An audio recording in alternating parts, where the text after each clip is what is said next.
미국 하버드 대학에서 공부하던 한 일본인 학생은 자국의 기술력을 자랑스럽게 여기며 다른 아시아 국가들을 업신여기곤 했습니다. 특히 한국이라 그러면 후진국의 30년은 뒤처진 나라라고 노래를 부를 정도였습니다. 그러던 어느 날 강의 도중 그의 세계관을 뒤흔드는 사건이 일어나게 되는데요.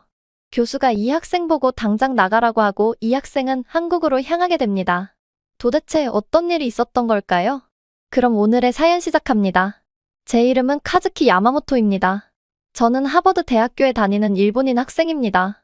나이는 20살이고 미국에 온 지는 거의 2년이 되었어요. 매일 아침 작은 기숙사방에서 눈을 뜨고 벽에 걸린 일본 국기를 보면서 자부심을 느낍니다. 그래요. 저는 일본인이고 그게 정말 자랑스럽습니다. 저는 하버드에서 경영학과 디지털 기술을 전공하고 있습니다. 힘든 프로그램이지만 저는 이 공부가 정말 좋아요. 제 꿈은 졸업 후 일본으로 돌아가 소니나 파나소닉 같은 큰 기술 회사에서 일하는 것입니다. 어쩌면 언젠가는 제 회사를 차릴지도 모르죠. 누가 알겠어요?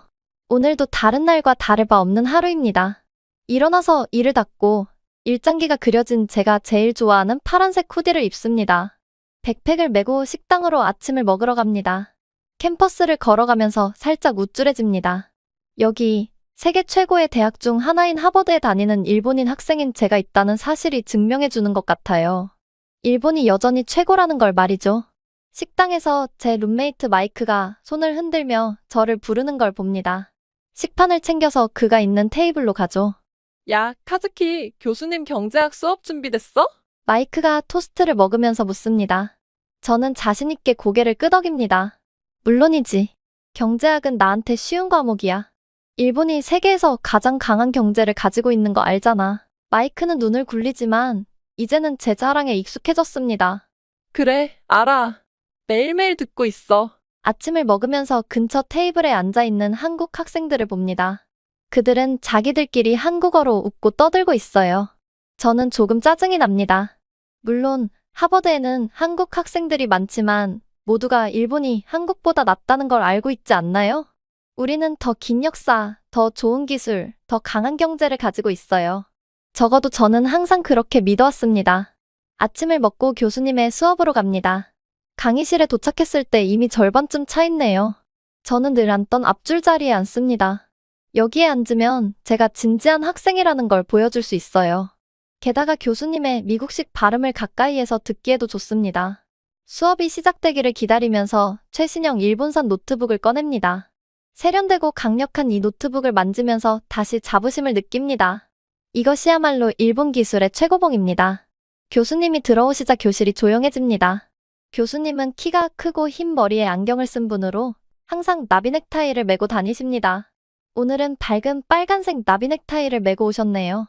좋은 아침입니다, 여러분. 교수님은 책상 위에 서류 가방을 놓으며 말씀하십니다. 오늘은 디지털 혁명과 그것이 글로벌 경제에 미치는 영향에 대해 이야기해 보겠습니다. 저는 더 자세히 들으려고 자세를 고쳐 앉습니다. 이건 제가 가장 좋아하는 주제입니다.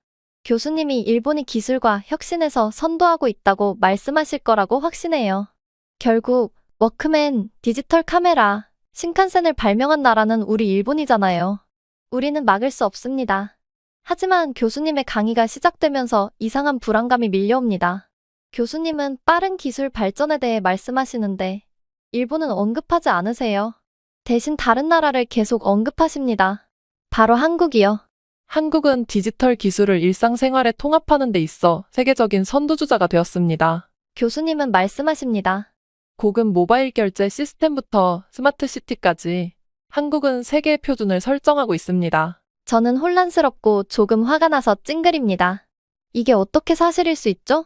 분명 일본이 여전히 한국보다 기술에서 앞서 있을 텐데요. 우리는 항상 그들보다 나았잖아요. 그렇죠? 강의가 진행될수록 불안감이 커집니다. 교수님은 차트와 그래프를 보여주시는데 모두 같은 결론을 가리키고 있어요. 한국이 많은 기술과 디지털 혁신 분야에서 일본을 앞서고 있다는 것입니다. 얼굴이 뜨거워지는 게 느껴집니다. 이럴 리가 없어요. 뭔가 잘못된 게 분명합니다. 저는 일어나서 교수님께 반박하고 싶지만 자리에 앉은 채로 주먹을 책상 아래로 움켜쥡니다. 몇 가지 예를 살펴보겠습니다. 라며 다음 슬라이드로 넘기셨습니다. 저는 화면을 바라보며 입을 벌린 채 멍하니 있었습니다.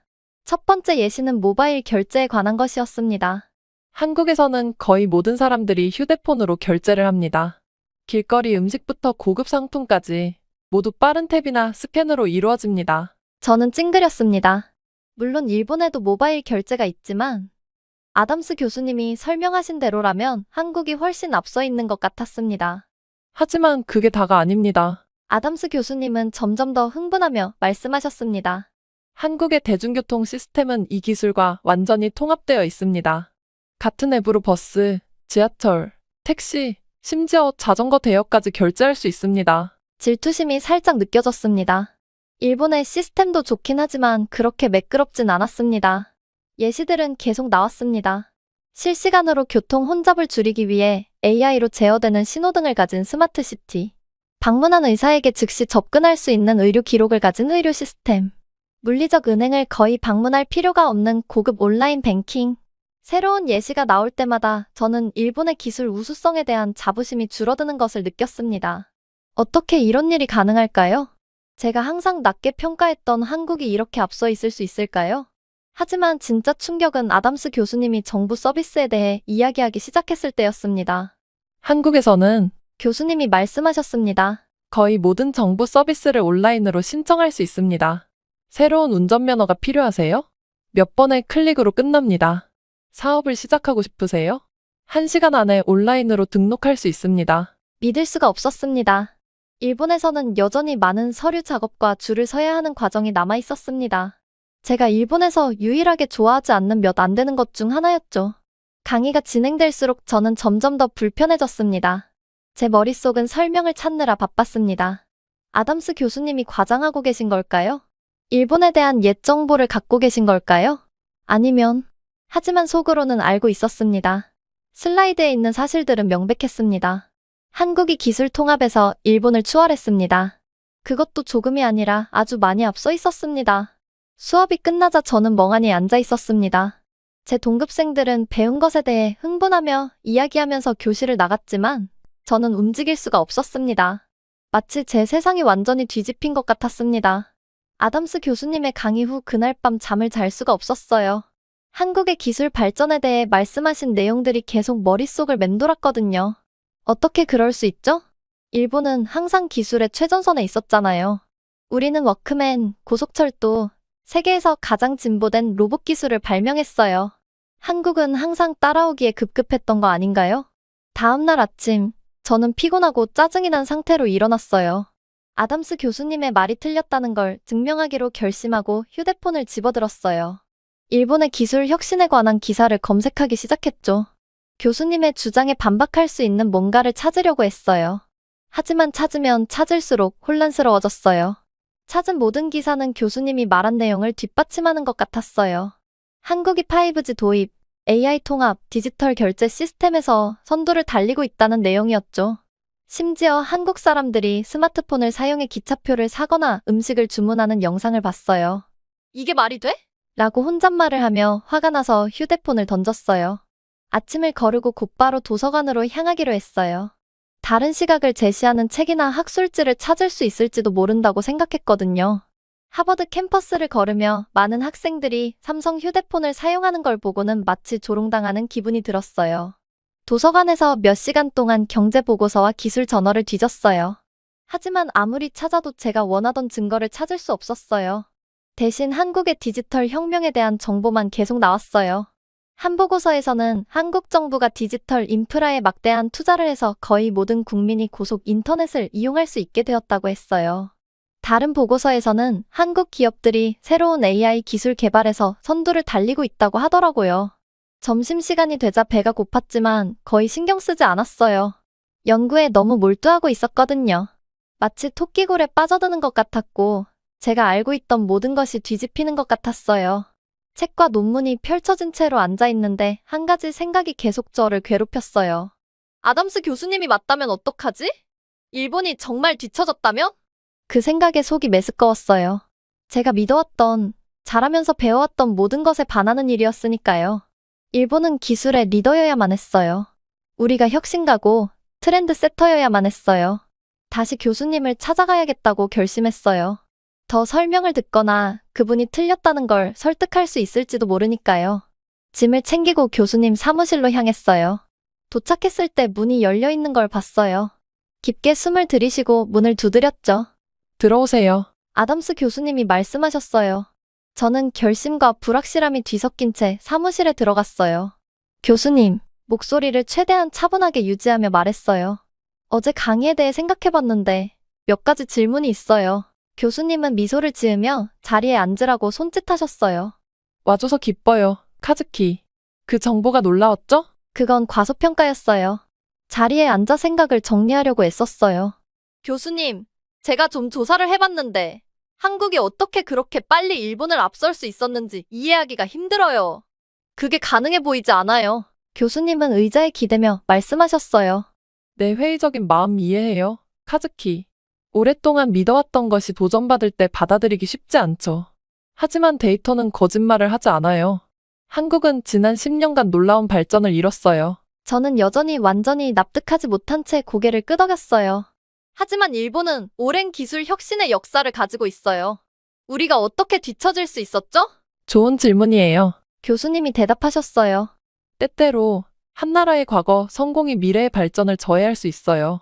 일본은 많은 것을 이뤘지만 최근 몇 년 동안 새로운 기술과 변화하는 시장 요구에 적응하는 속도가 느렸어요. 잠시 생각해봤어요. 이해가 되긴 했지만 여전히 받아들이기 힘들었어요. 그러니까 한국이 더 유연했다는 말씀이신가요? 맞아요. 교수님이 눈을 반짝이며 말씀하셨어요. 한국은 새로운 기술의 잠재력을 일찍 인식하고 빠르게 도입했어요. 기존 시스템이나 사고방식에 얽매이지 않았죠. 논쟁하고 싶었지만 그분의 말에 일리가 있었어요. 그래도 한편으로는 저항감이 들었어요. 하지만 어떻게 확신할 수 있죠? 보고서들이 과장되었을 수도 있고 한국이 강한 특정 분야만 보는 걸 수도 있잖아요. 교수님은 이번에는 알겠다는 듯 미소 지으셨어요. 그럴 줄 알았어요. 그래서 제안 하나 할게요. 카즈키. 궁금해서 앞으로 몸을 기울였어요. 어떤 제안인가요? 직접 확인해보는 건 어떨까요? 라고 말씀하셨어요. 한국에 한번 다녀오세요. 그들의 디지털 생태계를 직접 경험해보고 사람들과 이야기하고 회사들을 방문해서 기술이 일상생활에 어떻게 통합되어 있는지 보세요. 그 제안에 깜짝 놀랐어요. 제가 한국에 간다고요? 그런 생각은 한 번도 해본 적이 없었어요. 하지만 생각해보니 말이 됐어요. 진정으로 이해하고 싶다면 제 눈으로 직접 봐야 했어요. 생각해볼게요. 라고 말하며 자리에서 일어났어요. 교수님 사무실을 나서며 제 마음은 복잡했어요. 한국으로의 여행이라니? 미친 생각처럼 보이기도 했지만 동시에 흥미로웠어요. 아마도 모두가 틀렸다는 걸 증명할 기회일지도. 몰라요. 아니면, 어쩌면 제 시각을 완전히 바꿀 무언가를 배우게 될지도 모르죠. 그리고 저는 서진이라는 친구와 함께 한국으로 향했습니다.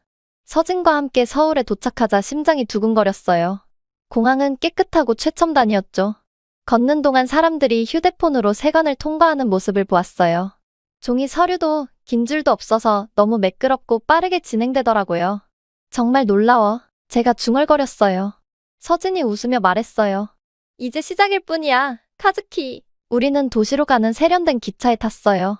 지하에서도 사람들이 휴대폰으로 TV를 보고 있어서 놀랐어요. 일본에서는 터널에서 신호가 끊기거든요. 여기서는 지상에 있는 것처럼 신호가 끊기지 않았어요. 어떻게 가능한 거야? 제가 서진에게 물었어요. 우리 인터넷 인프라가 최고야. 서진이 설명했어요. 세계에서 평균 인터넷 속도가 가장 빨라. 저는 감탄하며 고개를 끄덕였어요. 도시에 도착하자 입이 떡 벌어졌어요. 큰 디지털 스크린이 건물들을 덮고 광고와 뉴스를 보여주고 있었죠. 하지만 단순히 화려한 것만이 아니었어요. 실시간 버스 시간표와 공기질 정보도 보였어요. 저기 봐. 서진이 가리켰어요. 로봇 쓰레기통이 스스로 움직이며 쓰레기를 수거하고 있었어요. 우리는 카페에 들렀어요. 서진이 작은 기기에 휴대폰을 대자 결제가 끝났어요. 현금이 없어? 제가 물었어요. 거의 사용하지 않아. 서진이 어깨를 으쓱하며 말했어요. 모두 디지털로 처리해. 더 빠르고 안전하거든. 다음으로 우리는 관공서를 방문했어요. 긴 줄과 종이 서류를 예상했는데 사람들은 터치스크린 키오스크를 사용하고 있었어요. 면허 신청, 세금 납부 등 모든 것을 디지털로 처리하고 있었죠. 한국에서는 거의 모든 정부 서비스를 온라인이나 앱으로 할 수 있어. 서진이 설명했어요. 시간을 절약하고 부패를 줄여줘. 일본 정부 사무실에서 서류를 작성하며 보낸 시간들이 생각났어요. 이게 훨씬 나아요. 우리는 스마트 아파트로 향했어요. 다가가자 서진의 휴대폰이 울리더니 문이 자동으로 열렸어요. 빌딩이 내 휴대폰을 인식한 거야. 서진이 웃으며 말했어요. 안으로 들어가자 깜짝 놀랐어요. 방에 들어갈 때마다 조명이 켜지고 냉장고에는 내용물과 요리법을 제안하는 화면이 있었어요. 휴대폰으로 모든 것을 제어할 수 있어. 서진이 온도를 조절하며 시범을 보였어요. 제가 직접 해보니 모든 것이 너무나 반응이 빠르더군요.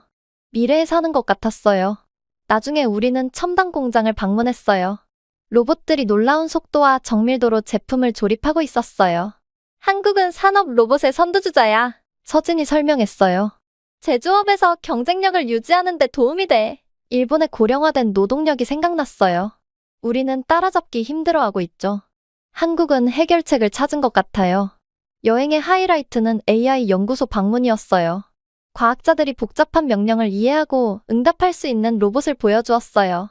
우리는 AI 시스템이 의료 스캔을 분석하고 인간 의사가 놓칠 수 있는 문제를 찾아내는 것을 보았어요. 우리 AI는 뉴스 기사도 쓰고 예술도 창작할 수 있어요. 한 연구자가 자랑스럽게 말했어요. 저는 놀랐어요. 일본에도 AI가 있지만 이 정도는 아니었어요. 격차가 생각보다 컸어요. 우리가 떠날 때 머리가 어지러웠어요. 한국에 대해 믿고 있던 모든 것이 뒤집힌 느낌이었죠. 한국은 단순히 일본을 따라잡는 게 아니라 앞서가고 있었어요. 그날 밤, 서진과 저는 전통 한국식 바베큐 식당에서 저녁을 먹었어요. 고기를 굽는 동안 하루 종일 생각했던 것을 드디어 말했어요. 서진, 내가 한국에 대해 잘못 생각했어. 제가 인정했어요. 너희는 기술면에서 훨씬 앞서 있어. 어떻게 이런 일이 일어난 거야? 서진이 미소 지었어요. 우리의 사고방식 덕분이야. 서진이 설명했어요. 한국 사람들은 새로운 기술을 빠르게 받아들여. 변화를 두려워하지 않아. 게다가 우리 정부는 혁신에 많은 투자를 해. 저는 많은 일본 사람들이 변화를 저항하는 것이 떠올랐어요. 우리도 너희에게 배울 점이 많아. 제가 말했어요. 모든 나라에는 강점이 있어. 서진이 친절하게 말했어요. 일본은 여전히 많은 분야에서 선두주자야.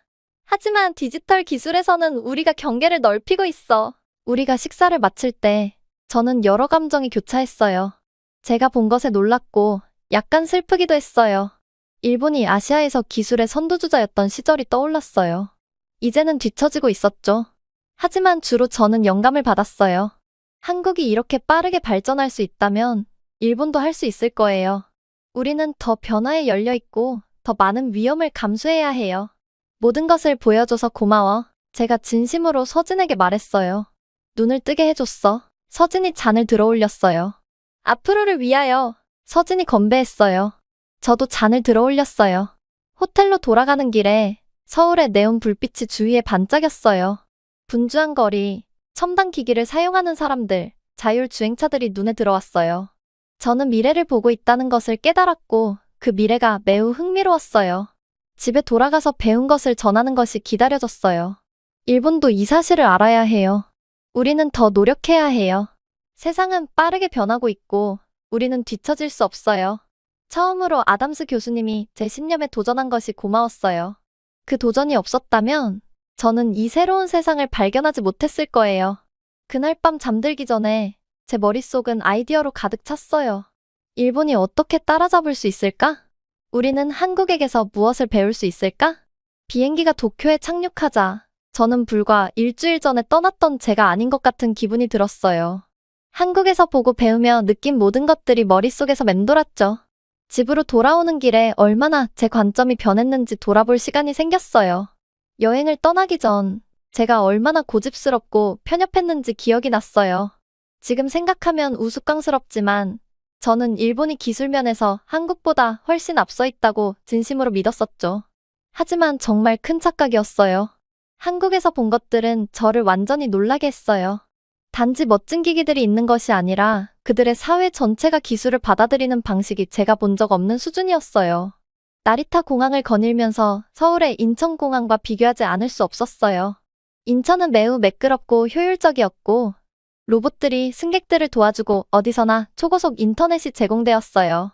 나리타 공항이 갑자기 오래된 느낌이 들었어요. 여전히 좋은 공항이지만 한국에서 경험했던 최첨단 느낌이 없었어요.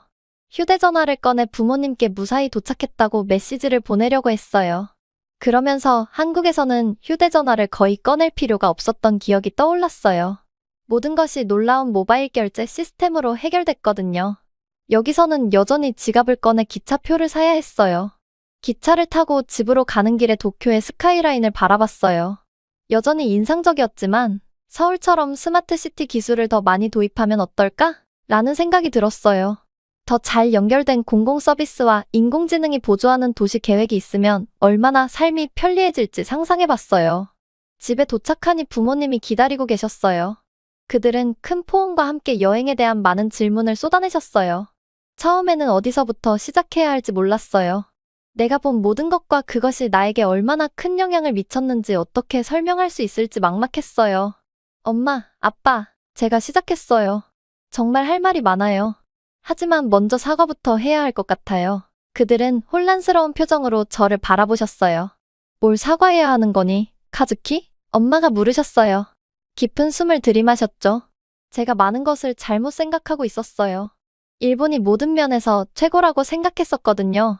특히 기술 면에서요. 하지만 이번 여행이 제 눈을 뜨게 해줬어요. 한국은 우리가 배울 만한 놀라운 일들을 하고 있어요. 아빠는 이마를 찌푸리셨어요.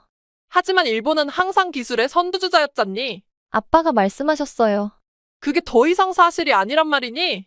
제가 고개를 저었어요. 그게 그렇게 간단하지 않아요. 아빠. 일본도 여전히 많은 것에서 뛰어나요. 하지만 한국은 디지털 시대를 정말 잘 받아들였어요. 예를 들어드릴게요. 저녁을 먹으면서 본 것들에 대해 이야기했어요. 병원과 재난 구호에서 도움을 줄 로봇들이 개발되고 있는 인공지능 연구시설을 설명했어요. 스마트폰 하나로 식료품 결제부터 정부 서비스 이용까지 모든 것이 얼마나 쉬웠는지 이야기했어요. 서울에서 젊은 사람들이 매일 놀라운 새로운 아이디어를 내놓는 스타트업 문화에 대해서도 말했어요. 하지만 가장 중요한 것은 제가 말했어요. 기술에 관한 것이 아니었어요. 태도에 관한 것이었어요. 부모님은 호기심 가득한 눈으로 저를 바라보셨어요. 한국에서는 새로운 것에 도전하는 에너지와 의지가 있어요. 제가 설명했어요. 변화를 두려워하지 않아요. 삶을 더 나아지게 할 수 있는 새로운 것이 생기면 바로 그것을 받아들여요. 그래서 그렇게 빠르게 발전할 수 있었던 거예요. 부모님이 제가 말하는 것을 깊이 생각하는 것이 보였어요. 일본이 어떤 면에서 뒤처지고 있을 수 있다는 것을 듣는 것이 쉽지 않았겠지만 그들은 제 말을 경청했고 제가 얼마나 많은 것을 배웠는지 자랑스러워하는 것 같았어요. 그래서 내 생각에는 우리가 무엇을 해야 한다고 보니? 카즈키? 아빠가 물으셨어요. 저는 미소 지었어요. 우선 더 개방적인 태도를 가져야 한다고 생각해요. 우리가 모든 면에서 최고라고 가정해서는 안 돼요.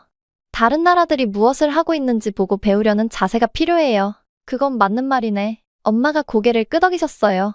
그 외에 또 뭐가 있을까? 변화를 더 잘 받아들여야 해요. 제가 계속 말했어요.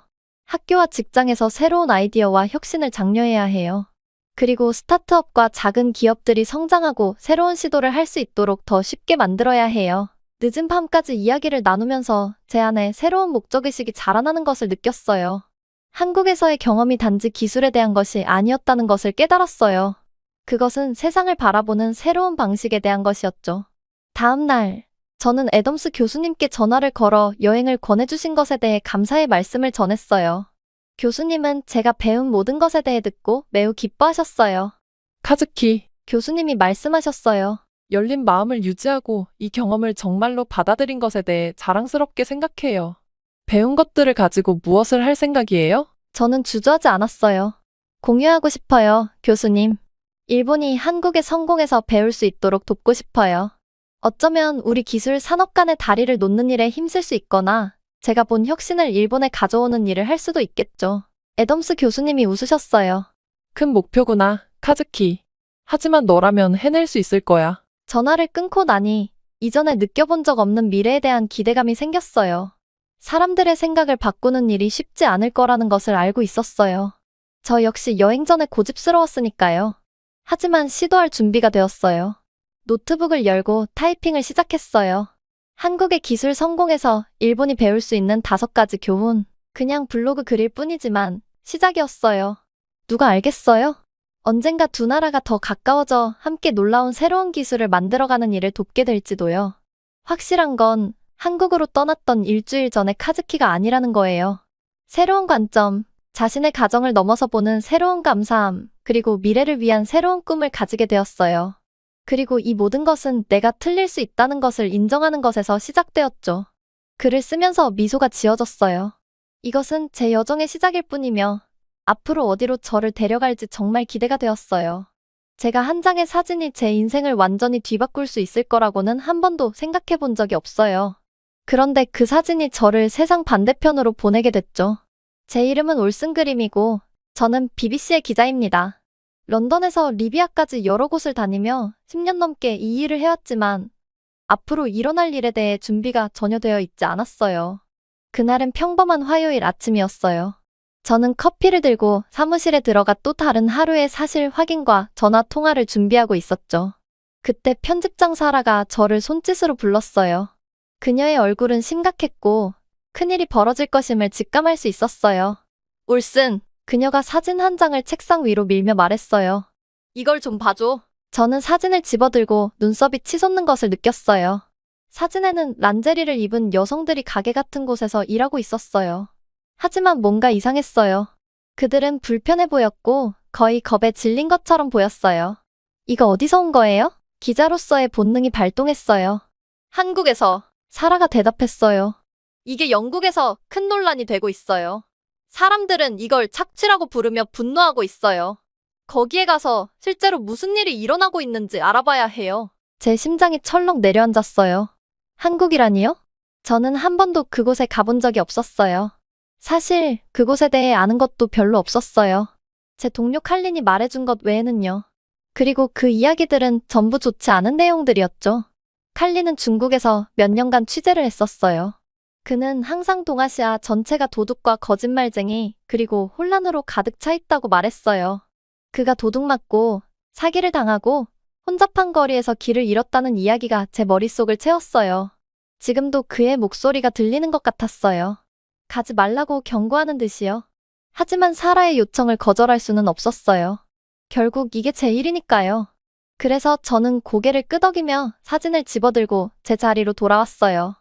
자리에 앉자마자 흥분과 두려움이 뒤섞인 감정이 밀려왔어요. 이건 큰 이야기였고 진실을 밝힐 기회였어요. 하지만 칼린이 맞다면 어떡하죠? 제가 끔찍한 상황에 빠지는 건 아닐까요? 다음 며칠 동안 저는 연구에 몰두했어요. 한국에 대해 찾을 수 있는 모든 것을 읽었어요. 대부분의 내용은 칼린의 이야기와 일치하지 않았지만 걱정을 떨쳐낼 수는 없었어요. 저는 짐을 꼼꼼히 챙겼고 모든 것을 3번씩 확인했어요. 카메라? 체크. 노트북? 체크. 추가 배터리와 보조 배터리? 더블 체크. 비행 전날 밤, 저는 잠을 이룰 수 없었어요. 온갖 끔찍한 시나리오를 상상하며 뒤척였어요. 길을 잃으면 어떡하지? 누가 내 카메라를 훔쳐가면 어떡하지? 누구의 말을 이해하지 못하면 어떡하지? 아침은 너무 빨리 찾아왔어요. 저는 침대에서 비몽사몽한 상태로 일어나 공항으로 가는 택시를 탔어요. 택시 타는 동안 모든 것이 흐릿하게 느껴졌어요. 어느새 저는 비행기에 앉아 있었고 이륙할 때 심장이 두근거렸어요. 비행 시간은 길었어요. 11시간이 넘었거든요. 영화를 보거나 책을 읽으며 시간을 보내려고 했지만 제 머릿속은 계속 사진과 칼린의 경고로 돌아갔어요. 내가 무슨 일을 벌이고 있는 걸까? 마침내 우리는 서울에 도착했어요. 저는 깊은 숨을 들이쉬고 비행기에서 내렸어요. 모든 감각이 날카로워진 상태였죠. 하지만 공항을 걸으면서 저는 놀랐어요. 깨끗하고 정리정돈이 잘 되어 있었으며 현대적이었어요. 사람들은 빠르지만 차분하게 각자의 일을 하고 있었어요. 칼린이 묘사한 혼란과는 전혀 달랐어요. 아무 문제 없이 세관을 통과하고 수암을 찾는 곳으로 갔어요. 짐을 기다리면서 모든 것이 얼마나 효율적인지 깨달았어요. 제 가방은 금방 나왔고 저는 여전히 약간 불안한 상태로 출구로 향했어요. 그때 그를 보았어요. 제 이름이 적힌 팻말을 들고 있는 젊은 남자였어요. 그는 친절한 얼굴을 하고 정장을 깔끔하게 입고 있었어요. 제가 다가가자 그는 따뜻하게 미소 지었어요. 그림씨? 그는 완벽한 영어로 물었어요. 저는 호텔에서 나온 민호입니다. 서울에 오신 것을 환영합니다. 제 긴장이 조금 풀렸어요. 민호는 공손하고 도움이 되려는 태도를 보였고, 칼린이 견고한 무례하고 강압적인 사람들과는 전혀 달랐어요. 그는 저를 깨끗하고 편안한 차로 안내했고 호텔로 향했어요. 도시를 지나가면서 저는 창밖을 내다보지 않을 수 없었어요.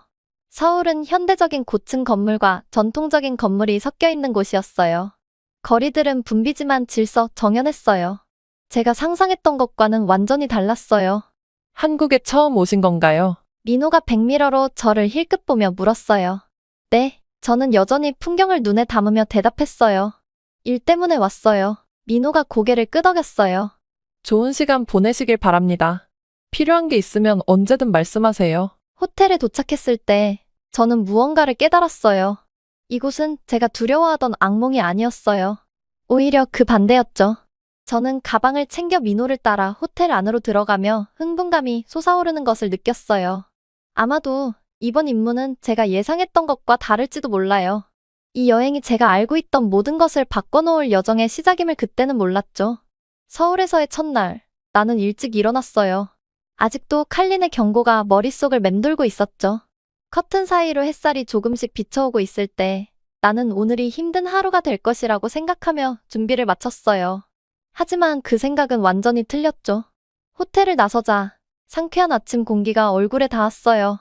거리에는 이미 일터로 향하는 사람들로 북적였고 그들의 표정은 집중되어 있었지만 불친절하지는 않았어요.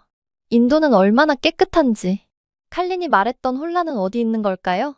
내 첫 번째 목적지는 강남의 신비한 란제리 가게였어요. 이 조사를 시작하게 만든 사진을 봤죠. 속옷만 입고 일하는 여성들. 어떤 상황이 펼쳐질지 대비했어요. 그 가게는 세련된 현대식 건물 안에 있었어요. 다가가 보니 남성들이 나이가 다양했지만 빠르게 드나들고 있었어요. 작은 가방을 들고서요. 내 기자 본능이 발동했어요. 도둑질이라도 하는 걸까요? 한참을 지켜보기로 했어요. 1시간쯤 관찰한 후 난 혼란스러웠어요. 그 남자들은 도둑처럼 행동하지 않았어요. 오히려 부끄러워하는 것 같았어요. 중년의 사업가도 있었고 대학생처럼 보이는 젊은 남자들도 있었어요.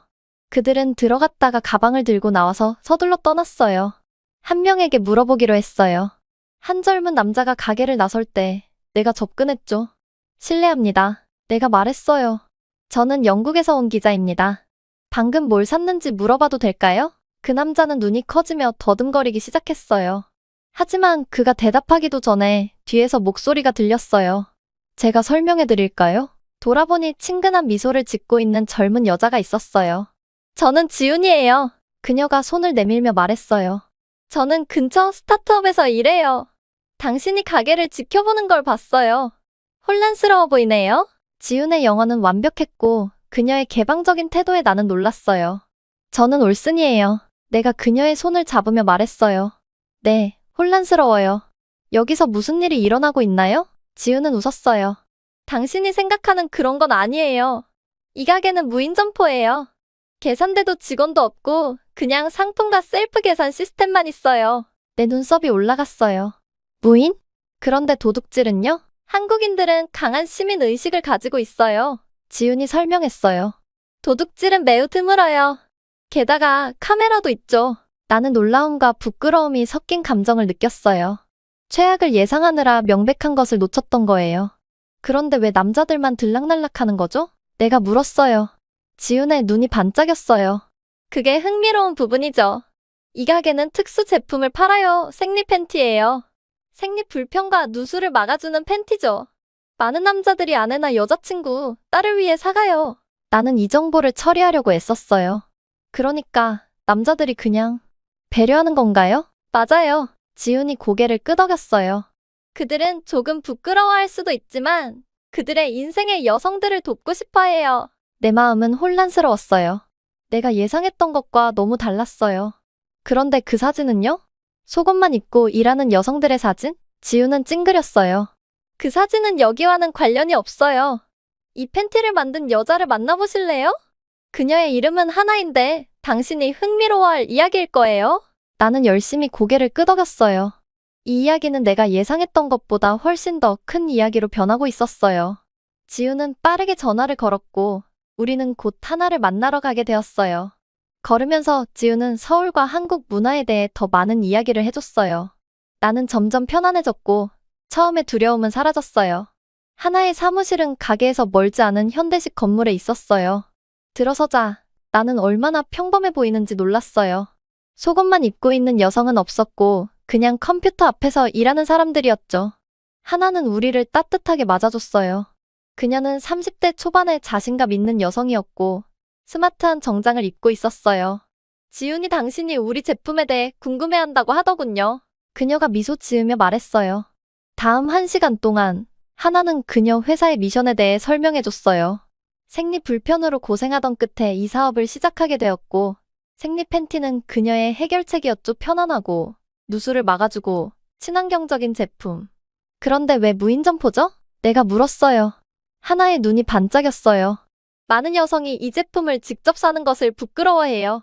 그리고 많은 남자들도 여자친구나 아내를 위해 사려고 하지만 어색해하죠. 무인점포는 이 두 문제를 해결해요. 하나의 이야기를 들으면서 내 시각이 변하는 것을 느꼈어요. 이 이야기는 착취나 부도덕에 관한 것이 아니었어요. 혁신, 배려, 그리고 금기를 깨는 이야기였죠. 그 사진은요? 내가 마지막으로 물었어요. 속옷만 입고 일하는 여성들의 사진? 하나는 얼굴이 어두워졌어요. 그 사진은 우리와도 합법적인 한국 회사와도 아무 관련이 없어요. 우리는 그 출처를 추적하려고 노력 중이에요. 나는 하나의 사무실을 나서며 새로운 정보로 가득 찬 머리와 호기심으로 가득 찬 마음을 느꼈어요. 이건 내가 예상했던 한국이 아니었어요. 지훈과 함께 호텔로 돌아가면서 나는 더 많이 배우고 싶다는 생각에 가슴이 두근거렸어요. 서울을 더 보여주실 수 있나요? 내가 지훈에게 물었어요. 배워야 할 것이 많을 것 같아요. 지훈의 얼굴이 밝아졌어요. 기꺼이요. 그녀가 말했어요. 볼 것도 많고 이해해야 할 것도 많아요. 그날 밤 잠자리에 들면서 내 머리는 새로운 아이디어와 질문으로 가득했어요. 나는 경계를 넘은 것을 깨달았어요. 이 여정은 단순히 사진을 조사하는 것이 아니었어요. 내가 오해했던 한나라와 문화를 발견하는 여정이었죠. 다음에 무엇을 배우게 될지 기다릴 수 없었어요. 란제리 가게에서의 눈을 뜨게 한 경험 이후 저는 서울과 그곳 사람들에 대해 더 알고 싶어졌어요. 제 새로운 현지 친구인 지훈이 저에게 도시를 보여주겠다고 했고 저는 어떤 놀라운 일들이 기다리고 있을지 몹시 기대되었어요. 우리는 해가 막 떠오르기 시작할 때 일찍 하루를 시작했어요. 거리에는 이미 출근하는 사람들로 북적였죠. 모두가 목적을 가지고 움직이는 것처럼 보였어요. 제가 예상했던 혼돈과는 달랐어요. 첫 번째 목적지는 지훈이 발표하듯 말했어요. 테크 스타트업 인큐베이터예요. 우리는 유리벽과 세련된 가구로 꾸며진 현대적인 건물에 들어갔어요.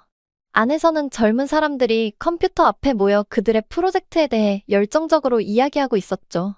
한 그룹은 노인들이 가족과 연결될 수 있도록 돕는 앱을 개발 중이었고 또 다른 그룹은 친환경 포장 솔루션을 개발하고 있었어요. 와, 저는 진심으로 감탄했어요. 이건 정말 예상 밖이야. 지훈이 웃었어요. 뭘 예상했는데요? 사람들이 오두막에 살고 있을 거라고 생각했어요? 저는 얼굴이 붉어지는 걸 느꼈어요. 아니, 꼭 그런 건 아니지만 한국이 이렇게 발전했을 줄은 몰랐어요. 그녀는 이해한다는 듯 고개를 끄덕였어요. 많은 사람들이 한국에 대해 오래된 생각을 가지고 있어요. 그래서 직접 보는 게 중요한 거예요. 다음으로 우리는 전통시장을 방문했어요. 길거리 음식 냄새가 코를 자극하며 군침을 돌게 했죠. 상인들은 지나가는 사람들에게 신선한 농산물부터 수공예품까지 모든 것을 팔고 있었어요. 이거 한번 먹어봐요. 지훈이 작은 종이컵에 뜨거운 액체를 담아 건네주었어요. 한 모금 마시고는 달콤하고 고소한 맛에 놀랐어요. 이게 뭐예요? 호두차예요. 그녀가 설명했어요. 감기 걸렸을 때 먹는 한국의 옛 치료제예요. 시장을 걸으며 저는 모든 것이 얼마나 깨끗한지 주목했어요. 바닥에 쓰레기가 하나도 없고 음식 노점도 아주 청결해 보였죠. 정말 모든 게 깨끗해서 놀라워. 저는 감탄했어요. 다음 목적지는 도시 중심에 있는 고대 궁전이었어요. 곡선형 지붕을 가진 알록달록한 건물들이 현대적인 고층 건물들과는 대조를 이루고 있었죠. 여기는 경복궁이에요. 지훈이 설명했어요. 1395년에 지어졌어요.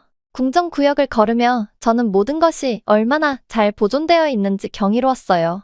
가족들과 관광객들이 사진을 찍으며 평화로운 분위기를 즐기고 있었어요.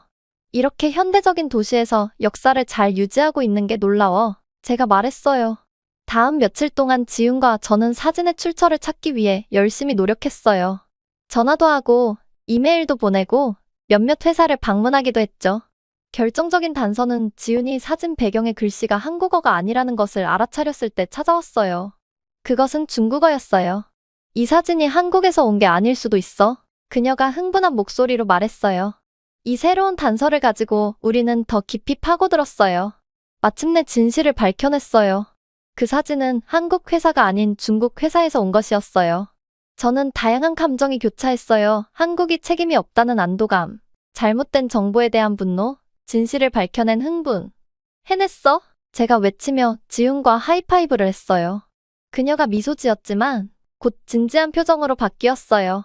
올슨, 이 경험이 사실을 확인하고 모든 말을 믿지 않는 것이 얼마나 중요한지 보여줬길 바라. 저는 처음에 편견에 대해 약간 부끄러운 마음으로 고개를 끄덕였어요. 보고서를 쓸 준비를 하면서 이번 여행이 단지 사진의 진실을 알아낸 것 이상의 것을 가르쳐 주었다는 것을 깨달았어요.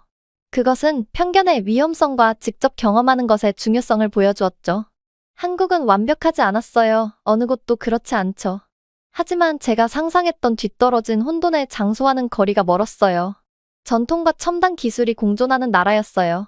사람들이 자기 일과 공동체의 자부심을 느끼는 곳이었죠. 무엇보다 한국과 그곳 사람들을 진정으로 이해하려면 직접 경험해야 한다는 것을 배웠어요. 간접적인 이야기나 경고는 개인적인 경험을 대신할 수 없죠. 그날 밤 호텔방에서 서울의 반짝이는 불빛을 바라보며 이번 여행에 감사한 마음이 들었어요. 이 여행은 저를 변화시켰고 눈을 뜨게 해주었으며 저널리즘과 삶에 대한 중요한 교훈을 가르쳐 주었어요. 저는 아침 일찍 일어나 오늘 하루에 대한 설렘을 느꼈습니다. 오늘은 드디어 한국과 그 신비로운 사진에 대해 모아둔 모든 정보를 정리하는 날이었거든요. 아침 커피를 홀짝이며 처음 이곳에 도착했을 때와 비교해 제 시각이 얼마나 변했는지 생각하며 웃음을 지었습니다. 호텔 로비에서 저를 도와주던 친절한 직원 민호가 저를 맞아주었습니다. 좋은 아침입니다, 그림씨. 민호는 밝게 웃으며 인사했습니다. 오늘도 새로운 발견을 할 준비가 되셨나요? 저는 그의 도움에 감사하며 고개를 끄덕였습니다. 네, 민호. 그리고 올슨이라고 불러주세요. 처음 이곳에 왔을 때는 혼란과 혼돈을 기대했었어요. 그런데 보세요. 모든 것이 이렇게 질서 있고 효율적이에요. 민호는 웃음을 터뜨렸습니다. 많은 방문객들이 그렇게 놀라요. 우리는 전통과 현대의 효율성을 잘 조화시키는 걸 자랑스러워한답니다. 첫 번째로 들른 곳은 제가 이전에 인터뷰했던 사람들과 만날 작은 사무실이었습니다. 민호는 제가 놓쳤던 점들을 번역하고 명확히 해주는데 큰 도움을 주었습니다. 제가 처음 이곳에 왔을 때에 비해 얼마나 많은 것을 이해하게 되었는지 놀라울 따름이었습니다. 일을 하면서 처음 가졌던 인상이 얼마나 잘못되었는지 계속 생각하게 되었습니다. 동료 칼린이 주었던 고정관념과 경고는 이제 우스꽝스럽게 느껴졌습니다. 한국이 완벽하지는 않지만 제가 상상했던 후진적이고 혼란스러운 곳과는 거리가 멀었습니다. 정오쯤 우리는 점심을 먹기 위해 잠시 휴식을 취했습니다. 민호는 저를 좁은 골목길에 숨겨진 작은 식당으로 데려갔습니다. 그곳은 사무실 직원들로 가득 차 있었고 모두 뜨거운 국과 밥을 먹고 있었습니다. 이건 설렁탕이에요. 민호는 하얀 국물이 담긴 그릇을 제 앞에 놓으며 설명했습니다. 전통적인 솥뼈국인데 에너지를 보충하는데 아주 좋아요. 진한 맛의 국물을 음미하며 한국 문화를 음식으로 배워온 것을 떠올렸습니다. 각 식사는 새로운 모험이었고 이 흥미로운 나라의 속내를 엿볼 수 있는 기회였습니다. 점심 후 우리는 혁신적인 위생 팬티를 만든 사업가 하나를 만나러 갔습니다. 이번에는 그녀의 일과 그 중요성에 대해 훨씬 더 잘 이해하고 인터뷰하고 싶었습니다. 하나의 사무실은 그녀의 제품처럼 현대적이고 세련되었습니다. 그녀는 반갑게 우리를 맞이하며 열정이 넘치는 눈빛으로 인사했습니다. 그림씨, 다시 오신 걸 환영합니다. 그녀는 우리에게 앉으라고 손짓하며 말했습니다. 조사가 잘 되고 있기를 바랍니다. 저는 이강인하고 지적인 여성에게 존경심을 느끼며 고개를 끄덕였습니다. 네, 하나. 사실 당신의 기업가로서의 여정에 대해 좀 더 여쭤보고 싶었어요. 다음 1시간 동안 하나는 자신의 이야기를 들려주었습니다. 남성 중심 산업에서 여자로서 겪었던 어려움, 디자인을 완성하기 위해 보냈던 밤들, 그리고 마침내 자신의 제품이 전국의 여성들에게 도움이 되는 것을 보며 느꼈던 기쁨에 대해 말이죠. 쉽지 않았어요. 그녀는 부드럽지만 단호한 목소리로 인정했습니다. 포기하고 싶었던 순간이 많았죠. 하지만 제가 하는 일에 대한 믿음이 있었고, 그것이 변화를 가져올 수 있다는 걸 알았어요. 하나의 이야기를 들으면서 그녀의 이야기가 단순히 제품을 만드는 것 이상의 의미를 가지고 있음을 깨달았습니다. 그것은 장벽을 허물고 규범에 도전하며 진보를 추구하는 이야기였습니다. 인터뷰가 끝난 후 민호와 저는 호텔로 걸어갔습니다. 해가 지면서 하늘은 분홍색과 주황색으로 물들었습니다. 도시는 다시 변하고 있었고 낮의 활기는 밤의 흥분으로 바뀌어가고 있었습니다. 민호, 알다시피 저는 감정에 벅차 말했습니다. 처음에는 어떤 스캔들 같은 이야기를 찾아낼 줄 알았어요. 대신 훨씬 더 가치 있는 것을 찾았어요. 민호는 호기심 어린 눈으로 저를 바라보았습니다. 그게 뭔데요, 올슨? 저는 주변 도시를 가리켰습니다. 진실이요. 한국, 그 사람들, 그 문화에 대한 진실. 제가 상상했던 것과 서양 사람들이 상상하는 것과 너무 달라요. 민호는 기뻐하며 웃었습니다. 이제 그걸 알게 되어서 기뻐요. 한국은 완벽하지 않지만 우리는 항상 더 나아지기 위해 노력하고 있어요. 호텔 방으로 돌아와 저는 침대 위에 모든 메모를 펼쳐놓았습니다. 사진, 인터뷰 원고, 팸플릿 각각이 제가 세상에 전하고자 하는 이야기의 일부였습니다. 리포트를 쓰기 시작하면서 이전에는 느껴보지 못했던 책임감을 느꼈습니다. 이것은 단순히 사진에 대한 오해를 풀기 위한 것이 아니었습니다. 편견에 도전하고 사람들의 마음을 열고 진짜 한국을 세상에 보여주는 일이었죠. 저는 미니바에서 인스턴트 커피를 마시며 밤늦게까지 일했습니다. 새벽 첫빛이 창문을 통해 비치자 저는 지쳤지만 만족스러운 마음으로 의자에 기대었습니다. 비행기가 런던에 착륙할 때 내 심장은 쿵쾅거렸어요. 한국에서 배운 모든 것을 빨리 공유하고 싶었거든요. 지난 몇 주는 꿈만 같았어요. 최악을 예상하고 서울에 갔지만 돌아올 땐 한국에 대한 사람들의 시각을 바꿀 이야기를 가지고 왔죠. 공항을 걸으며 밝은 서울의 불빛, 길거리 음식 냄새, 지윤이와 민호 같은 사람들의 친절함이 떠올랐어요. 이제는 다 먼 이야기처럼 느껴졌지만 내 손에는 노트, 사진, 그리고 그 논란의 사진에 대한 진실이 있었죠. 다음 날 아침 BBC 사무실에 일찍 도착했어요. 편집장 사라를 기다리며 안절부절 못했죠. 그녀가 들어오자마자 의자에서 벌떡 일어났어요. 사라, 그 이야기 다 가져왔어요. 우리가 생각했던 것과 전혀 달라요. 라고 외쳤죠. 사라는 눈썹을 치켜 올리며 말했어요. 진정해요, 올슨. 처음부터 얘기해봐요. 다음 1시간 동안 모든 이야기를 들려줬어요. 무인 상점, 위생 팬티, 그리고 그 사진이 한국에서 온 것이 아니라는 사실까지. 사라는 내 설명에 놀란 눈치였어요. 정말 뜻밖이네요. 사라가 말했어요. 하지만 훌륭한 이야기예요, 올슨. 방송 준비를 합시다. 다음 며칠은 정신없었어요. 팀과 함께 보고서를 준비했죠. 최고의 사진을 선택하고 인터뷰를 편집하고 이야기를 구성했어요. 서울의 영상을 보거나 하나의 목소리를 들을 때마다 집도 아닌 곳에 대한 향수가 밀려왔어요. 드디어 방송 날이 왔어요. 스튜디오에서 땀에 젖은 손바닥으로 빨간 불이 켜지기를 기다렸죠. 불이 켜지자 깊은 숨을 들이쉬고 시작했어요. 안녕하세요. 몇 주 전, 한 사진이 영국 전역에 분노를 일으켰습니다. 여성들이 속옷을 입고 가게에서 일하는 사진이었죠. 많은 사람들이 그것이 한국에서 온 것이라 생각했습니다. 저는 그 진실을 밝히기 위해 한국에 갔고, 우리가 예상했던 것과는 전혀 다른 결과를 발견했습니다. 이야기를 하면서 서울의 거리들이 눈앞에 그려졌어요. 무인 상점들, 위생 팬티의 개념을 설명하고 사진의 진실을 밝혔죠. 하나와 그녀의 미션, 한국 곳곳에서 본 혁신과 발전에 대해 이야기했어요. 우리에게 충격을 준 사진은 한국에서 온 것이 아니었습니다. 라고 결론 지었죠. 그것은 의심스러운 중국 회사에서 온 것이었죠. 한국에서 발견한 것은 열심히 일하고 혁신적이며 기술과 평등에서 큰 진전을 이루고 있는 국민이었습니다. 진짜 이야기는 스캔들이 아니라 섣부른 결론을 내리지 말라는 교훈이었습니다. 방송이 끝나자마자 휴대전화가 울리기 시작했어요. 동료들, 친구들, 심지어 낯선 사람들까지 연락해왔어요. 모두 이야기의 놀라움, 한국에 대한 호기심, 진실에 대한 감사의 마음을 전했죠. 하지만 제가 가장 중요하게 생각한 반응은 다음날 도착한 하나의 이메일이었어요. 올슨 씨 보도를 봤어요. 우리의 이야기를 진실되게 전해줘서 고맙습니다. 당신 덕분에 저와 제 회사뿐만 아니라 한국 전체가 도움을 받았어요.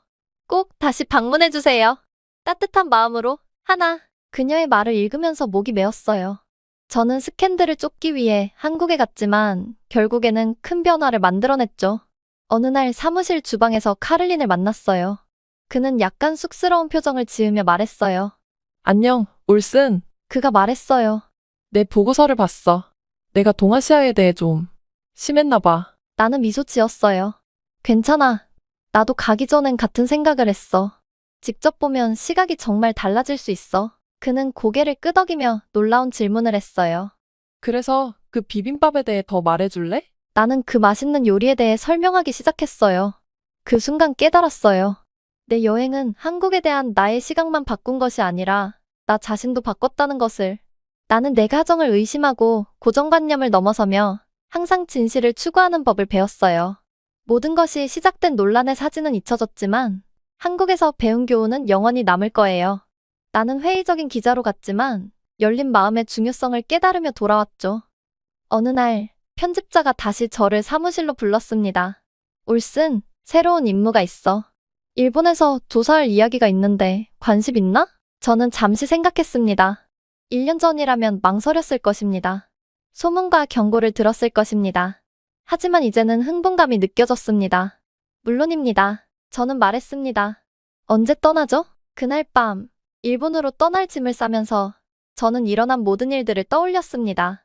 저는 한국이 이제 제 일부가 되었다는 것을 깨달았습니다. 하지만 그보다 더 중요한 것은 계속 성장하고 배우고 제 자신의 믿음을 도전할 준비가 되었다는 것이었습니다. 그것이 한국에서의 여정이 저에게 가르쳐 준 것이었습니다. 세상은 우리가 예상치 못한 아름다움으로 가득 차 있습니다.